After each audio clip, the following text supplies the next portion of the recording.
O debate em torno do projeto do novo Código Florestal é tão intenso que o presidente da Câmara, Marco Maia, já advertiu que só vai colocá-lo em votação quando estiver em condições de ser aprovado. O presidente da Câmara discutiu o assunto com a ministra do Meio Ambiente, Isabela Teixeira, e com a presidente da Confederação Nacional da Agricultura e da Pecuária, CNA, senadora Cátia Abreu, do DEA de Tocantins. Para debater esse tema, convidamos os deputados Reinhold Stefanes, do PMDB do Paraná, que foi algumas vezes ministro da Agricultura, e Márcio Macedo, do PT de Sergipe. Deputado Reinhold Stefanes, como é que o senhor vê essa oportunidade de discussão e elaboração do novo Código Florestal? Não, veja, a oportunidade em si é ótima, é bom, quer dizer, o debate, a discussão, tentar conciliar pontos de vista, tudo isso é ótimo. Agora, por outro lado, nós também já sabemos que essa é uma discussão que vem há muitos e muitos anos e praticamente toda a legislação hoje existente no Brasil é uma legislação que não foi debatida pelo Congresso Nacional. É uma legislação que veio por medida provisória sem ser aprovada e, decorrente desta legislação, nós tivemos hoje quase 16 mil itens que disciplinam essa questão ambiental. Muito embaraçosa a legislação, né? E agricultor não lê diário oficial, quer dizer, o agricultor não é especialista em legislação. Claro. Então, isso evidentemente torna esse debate muito complicado e, por outro lado, não há nenhuma dúvida em relação de que existem organizações internacionais que efetivamente dominam essas questões e acabam comandando as nossas ações internamente.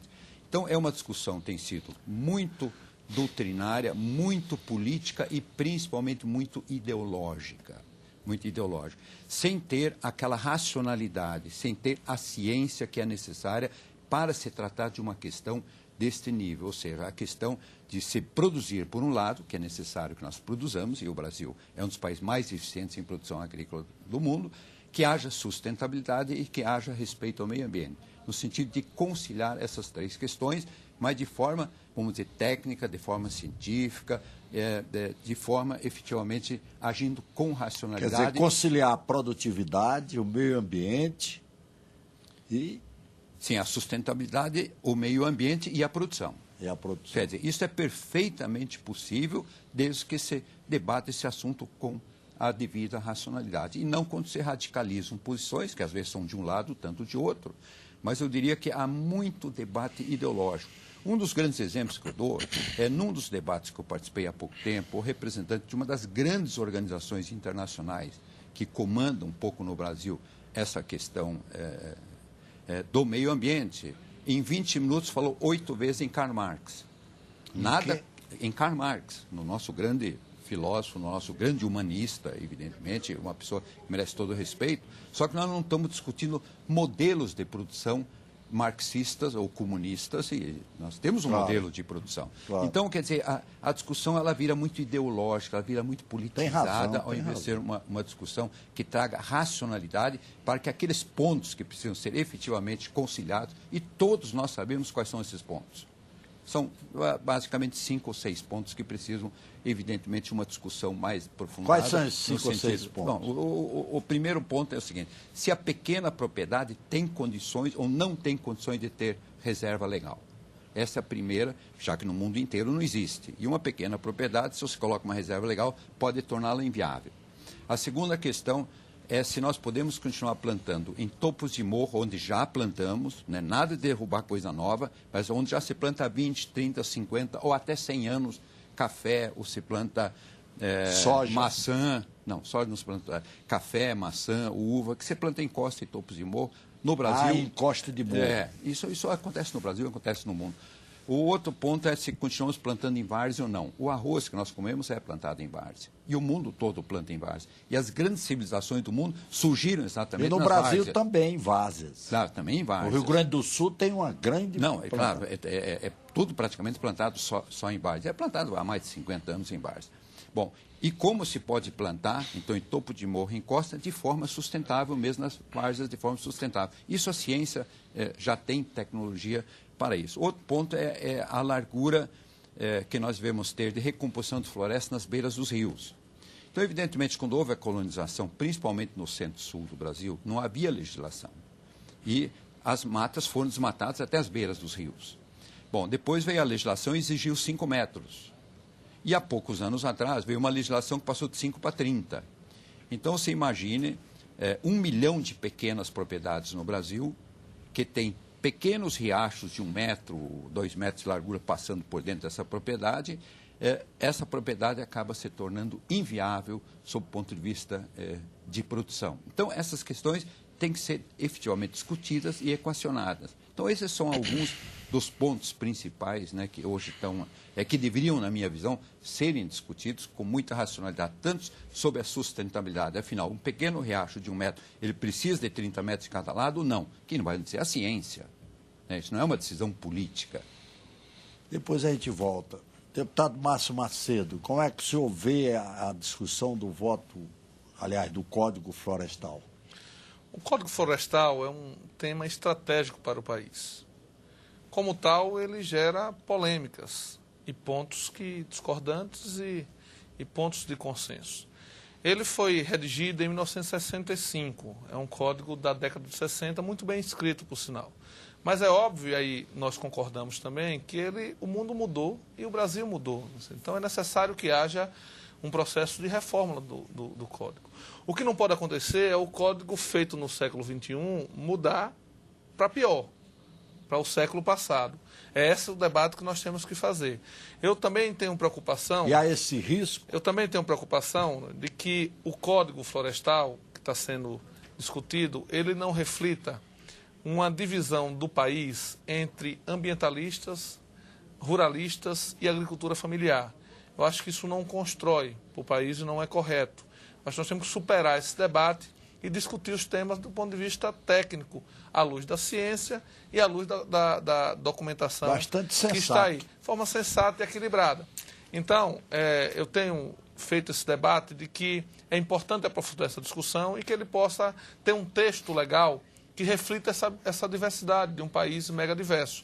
De um país que é o maior produtor de grãos do planeta, mas que também é tem a maior biodiversidade da Terra, que tem a maior potencial, aliás, potencial não, que tem a maior quantidade de água doce do mundo. Então, o Código Florestal, ele vai definir qual país que nós queremos. É o país que quer investir em tecnologia para aumentar a sua produtividade agrícola, preservando seus recursos naturais, ou é o país que quer aumentar suas fronteiras agrícolas, derrubando as suas florestas?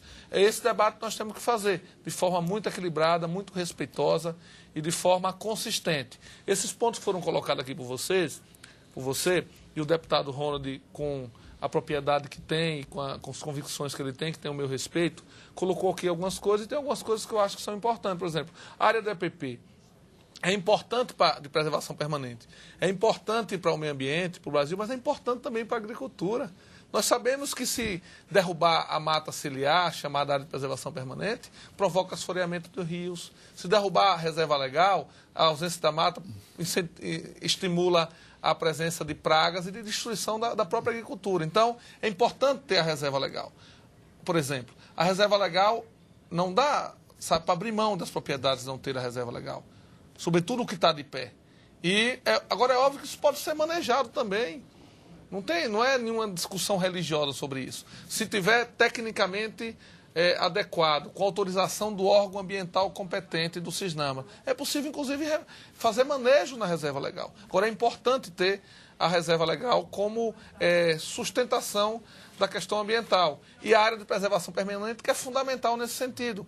Porque, por exemplo, áreas de topo e de morro são áreas que acho que é importante ter preservado. É claro, se você tem áreas que são consolidadas, você revisita a decisão do CONAMA e vê cientificamente qual é a área que é de reserva legal mesmo. E a partir daí se traça qual o número ideal. Eu sei que 7,5 não é, como o relatório do deputado agora quer. 7,5 não é. Hoje é 30. 30, vamos discutir cientificamente. Se a área da PP 30 não corresponde mais, que é entre 25 e 45, vamos discutir outro número. Eu sei que 7 também é demais. Aí você vai destruir uma área de preservação permanente que é importante não só para o meio ambiente, como a agricultura. O deputado Ronald colocou aqui, e é verdade, que parte do mundo destruiu as suas áreas de preservação permanente. Mas não é um bom exemplo, se você olhar a Europa. O Brasil é um bom exemplo, que mantém a sua floresta. A Amazônia, por exemplo, é um patrimônio nacional, estratégico. Hoje é um bem universal. Então é importante que isso seja preservado. O Brasil precisa preservar essa biodiversidade e continuar produzindo. O mundo devia pagar para a gente preservar a Amazônia. Acho que é possível. Acho que nesse debate, deputado Rony, só o senhor me permite um tema, acho que o senhor falou uma coisa, eu vou entrar em outra. Eu acho que nesse processo da discussão do Código, nós teríamos que ter, e isso já está sendo discutido para implementar, pagamento por serviços ambientais.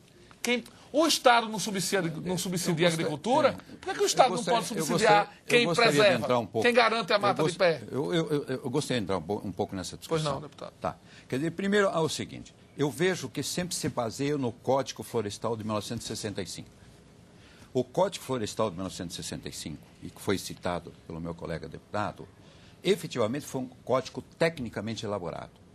Só que desse código não temos mais 10% em vigor. É essa que é o debate. Foi alterado substantivamente. Foi alterado por uma medida provisória e por resoluções do CONAME e de todas as outras instituições em mais de 90%. Inclusive os conceitos fundamentais do Código 65, ou seja, se o deputado agora, qualquer ambientalista que só fala no Código de 65, só fala nele, dissesse ele volta a estar em vigor, aí sim nós estaríamos criando problema hoje para o meio ambiente e estaríamos deixando mesmo os mais radicais dos ruralistas satisfeitos. Então, isso tem que ficar muito claro, nós estamos falando de coisas diferentes. Segunda questão que sempre nos é colocada, que a preservação... Bom, primeiro, a Amazônia, todos nós queremos preservar a Amazônia. Ninguém quer derrubar uma única árvore da Amazônia. O que se discute são áreas consolidadas em termos de produção há 50 ou 100 anos. É onde nós plantamos café há 100 anos, nos topos e encostas de morro em Minas Gerais, com sustentabilidade. Aonde nós plantamos maçã, na capital mundial da maçã, São Joaquim, Santa Catarina, aquela maravilha de São Joaquim, e aonde o Ministério Público chegou lá e mandou, efetivamente, num termo de ajuste de conduta, derrubar todas as macieiras que estão lá, está se plantando lá há 30, 40, 50 anos de forma sustentável. Isso é um absurdo. É aonde se pega o pequeno produtor rural, desde o Boca do Acre até o Rio Grande do Sul, pequeno produtor rural. E você chega lá e se multa ele com valores superior ao valor da propriedade por um crime que ele não cometeu.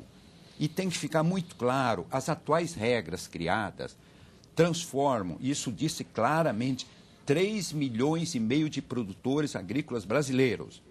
E desses 3,5 milhões, 95% são pequenos, em criminosos. Os criminaliza se for efetivamente aplicado da forma que está. Isso está muito claro. E é exatamente isso. Quem disser que não é isso é porque não conhece o que está se passando no campo. É porque não vai, é porque é urbano. Tá? Os rios, uma outra questão que você colocou aqui, você coloca constantemente que preservar a terra é de interesse colonial. Gente, a agricultura brasileira, o agricultor brasileiro, nos últimos 10 anos, é o que mais cresce em eficiência no mundo. Ora, se ele não conservasse seu solo, se ele não conservasse a sua água... Perde o principal capital. Ele perderia o seu principal capital. Ninguém precisa ensinar isso a nós, aos agricultores. É o chamado bem de capital. Nós sabemos disso. Terra. Agora, o rio Iguaçu, o rio Tietê, não se polui no campo. Ele se polui dentro de São Paulo ou dentro de Curitiba. Ali que ele sai esgoto céu aberto. O esgoto do Rio de Janeiro todo, dos 9 milhões de habitantes, é jogado no mar. Guandu. Não, e no mar, e nos rios. Quer dizer, não são os agricultores que estão poluindo. As serras que desabaram, que têm desabado com as chuvas, essas chuvas são urbanas, não são rurais. Tanto que, com todas essas chuvas, a agricultura está batendo recordes. Quer dizer, ou seja, o problema não está na agricultura, o problema está na área urbana. E o problema é que os urbanos vêm discutir com nós a agricultura com teses que não têm nada a ver com a agricultura, porque não conhecem a realidade da agricultura. Eu tive essa colocação, inclusive com o Pinguela e Rosa, com todo o comitê que foi a COP15, onde apresentamos projetos maravilhosos, todos foram aceitos, onde eu cheguei e disse o seguinte: olha, gente, a agricultura faz a fixação biológica do nitrogênio, tá? Que é uma coisa sensacional. Ninguém sabia o que era isso. A agricultura faz plantio direto e conserva o solo. Ninguém sabia o que era isso. Mas estavam discutindo as questões e legislando sobre a agricultura brasileira. Esse é o grande drama. Então, eu concordo com o meu querido deputado. A coisa tem que ser tratada de forma menos política, menos ideológica e mais técnica e mais científica. E esse debate que não está acontecendo. Colocaram. É alguém que conhece. Não, o deputado Rony, por exemplo, eu sou o filho de um camponês... Reinhold Stephan. Eu queria lembrar só ao senhor, deputado Márcio Macedo, eu há 20 anos, mais de 20 anos, fui a Minas, sobre o que ele falou em relação às fontes de água. Fui a Minas e visitei o interior ali, a montanha. E algumas propriedades o sujeito tinha desmatado demasiadamente a ponto de colocar em risco as fontes de água. Eles estavam recompondo a mata ciliar por causa da necessidade que tinham da água. Isso que ele falou é absolutamente... Eu vi isso com meus próprios olhos, experiência de... Os agricultores fazendo isso. Pequenos sitiantes. Eu fui secretário de Estado do Meio Ambiente no meu estado de Sergipe, agora nos últimos 4 anos. Criei lá um projeto chamado Preservando Nascentes, que é isso que você está falando, para preservar os olhos d'água e as nascentes que estão se acabando no Brasil. E que é uma questão muito séria, porque a água doce pode ser um recurso escasso no planeta. Então eu conheço isso profundamente. Eu sou filho de um camponês com a dona de casa. Conheço exatamente a realidade do campo. Acho que o deputado Stefanes colocou aqui uma questão muito importante que não está no Código, que é a questão do meio ambiente urbano. Ele inaugurou um debate aqui, que eu acho que o Código tem esse ponto que é falho e que eu acho que é importante a gente debater. Porque tem florestas urbanas, tem situações urbanas de poluição, como o deputado colocou aqui, que o Código simplesmente ignora, como se não existisse uma discussão de meio ambiente. E eu quero dizer aqui... A floresta da Tijuca... Pois é, eu quero plantada no tempo do Império, eu quero colocar aqui urbana. sem querer fazer nenhuma polêmica, mas, por exemplo, se você pegar as fotos georreferenciadas que o Ministério do Meio Ambiente disponibiliza no seu site sobre a tragédia na região serrana do Rio de Janeiro, se você pegar 3 anos antes, aí mostra a área com a vegetação, protegendo o morro, protegendo os rios. Aí você pega na semana do acidente as ocupações desordenadas e depois o acidente e a tragédia tomando conta. Então, são áreas ali de preservação permanentes, que precisam ser preservadas. Então, tem que ter cuidado com isso. Angra dos Reis foi esse fenômeno. Então, o deslizamento de terra. Então, isso é uma questão muito importante. Mas não foi por razões agrícolas. Isso é uma questão muito importante, sabe, que vai da ocupação irregular. Que vai além da discussão do código, do campo, desse código, que precisa estar incluído nessa discussão. E que não está. E que não está. E é um dos lugares mais belos do mundo. Cheio de ilhas, de angras, de... Então, uma outra Angra questão... dos Reis, né? Uma outra questão importante, que eu acho que é polêmico também, que o Código precisa refletir e discutir, é que nas suas entrelinhas ele deixa a possibilidade de estadualização desse Código, que cada Estado tem uma posição. Eu acho que isso não faz bem ao país. Por exemplo, eu tenho dito, você não tem um Código Civil para o Paraná e outro para o Estado de Sergipe. Você não tem um Código Penal para o Rio de Janeiro e outro para São Paulo. Você tem um código que garante a unidade federativa. Então, eu acho que o Código Florestal tem que ter essa mesma lógica, um código que garanta a unidade federativa e que tenha o olhar e o alcance sobre todos os biomas. Em relação a essa área de preservação permanente... Agora, há quem defenda, o relatório do deputado Aldo, as peculiaridades regionais. Tem que defender. Que o código tem que refletir. Eu concordo. As peculiaridades de cada região. Eu concordo. O que ele não pode ficar é para cada Estado fazer, porque senão fica exposto à pressão política, fica exposto às oligarquias locais, fica exposto ao poder econômico, e a legislação tem que garantir esta unidade federativa. Uma outra coisa que eu queria só concluir, deputado, nobre colega, que tiveram emendas no código do CONAMA, e é verdade, mas é um instrumento de Estado. Nós podemos até discordar em tese das emendas. Agora, não é ilegítimo o que foi feito. E são coisas que se avançou muito. Se é possível rever algumas coisas, vamos discutir cientificamente. E o parlamento tem que buscar na fonte da ciência para poder fazer a discussão de ordem política também, porque nós somos uma casa de leis e uma casa política, que nós representamos o povo do Brasil. Eu queria só, para concluir esse meu raciocínio, colocar uma coisa importante em relação ao que foi colocado em relação ao que o CONAMA fez ou não. Eu acho que se não está adequado, nós temos que rever. Agora, não pode desqualificar, porque a SBPC, era isso que eu queria dizer, a SBPC produziu um documento agora, científico, muito importante, que mostra que o Brasil não precisa... A Sociedade Brasileira para o Progresso da Ciência. Que a agricultura brasileira não precisa ir para a área de preservação permanente, nem a área de APP, para aumentar a sua produtividade. Que o investimento em tecnologia mostra que a gente bate recorde sem precisar, porque muitas vezes invade essas áreas e depois abandona. Deputado Reinaldo Stefano. Veja bem, quer dizer, nós estamos de acordo com uma questão. Nós devemos ter normas nacionais e que, eventualmente, possam se adaptar às diferentes condições regionais que o Brasil tem. Agora, um dos grandes perigos que nós efetivamente corremos, é o de que nós não vamos estabelecer as normas nacionais, os estados estão angustiados, Santa Catarina já criou normas próprias, o Paraná também irá criar normas próprias, o Mato Grosso do Sul, o governador esteve presente ontem na movimentação dos agricultores, deixou claro que também criará normas próprias, ou seja, nós devemos ter a capacidade de efetivamente intervir e ter a racionalidade nesse processo e efetivamente criar normas. Mas a Câmara, normas, o Congresso tem essa capacidade de intervir, né? Tem. Agora, o que existe? Por exemplo, ele falou muito aqui em CONAMA. Veja bem, o CONAMA, isso tem que ficar muito claro para toda a sociedade brasileira, para todo agricultor brasileiro. O CONAMA, que tem mais de 100 membros, é absolutamente dominado por ONGs e por ONGs estrangeiros. Absolutamente dominado. O Ministério da Agricultura, com toda a ciência, é onde temos o maior número de mestrados, doutores e pós-doutorados em meio ambiente e sustentabilidade do Brasil. O Ministério da Agricultura, com todo este trabalho e conhecimento, ele tem apenas 2 membros que sequer são ouvidos dentro do CONAMA. Portanto, tem que deixar muito claro isso, o CONAMA é ótimo, deve existir, só que a estrutura do CONAMA é um verdadeiro massacre por pessoas que são absolutamente...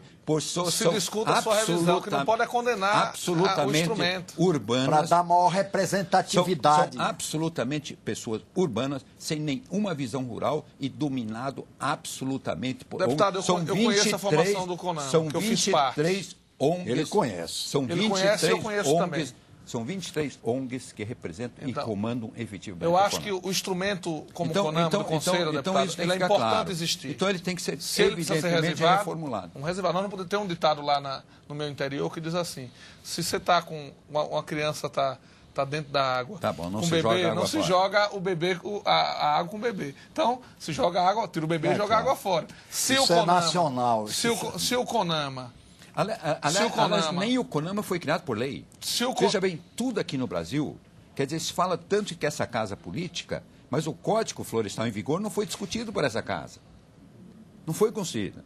As centenas de resoluções, ou quase milhares de resoluções CONAMA, porque é um volume de 1000 páginas em letras pequenas, são as resoluções CONAMA, não foram discutidas por essa casa. E sequer o CONAMA foi criado por lei. Então, nós temos uma oportunidade histórica. Então, veja bem, quer dizer... É muito difícil você progredir nesse espaço.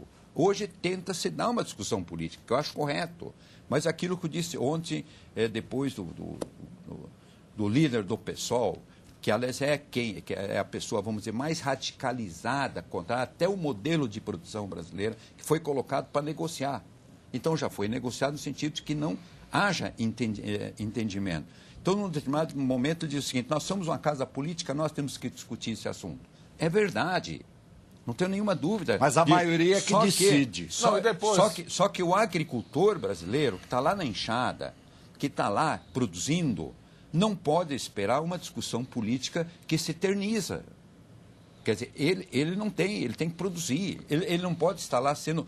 todo dia massacrado, penalizado, e eu estou falando aqui de pequenos, eu não estou falando de grande, não. Em momento nenhum eu defendi desmatamento novo, em momento nenhum, ao contrário, sou a favor que não se desmate mais nada, e em momento nenhum eu defendi aqui grandes produtores. Não, defendi. E como ministro da Agricultura, em momento nenhum.